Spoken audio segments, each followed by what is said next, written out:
अब नेपालमा चाहिँ नेता भन्दा यो जनता फेर्न पर्ने भयो क्या।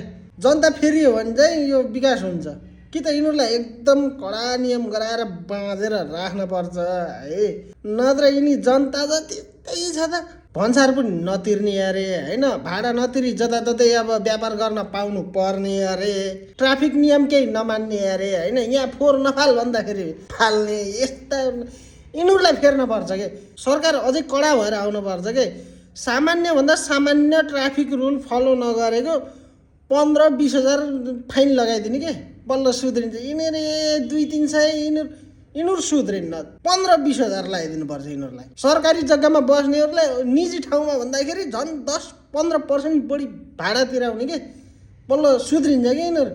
यिनीहरूलाई जे गरे नि सजिलो चाहियो अरे होइन, फ्री स्वास्थ्य, फ्री शिक्षा, लौडा दिन्छ, कहाँको पैसाले दिन्छ त।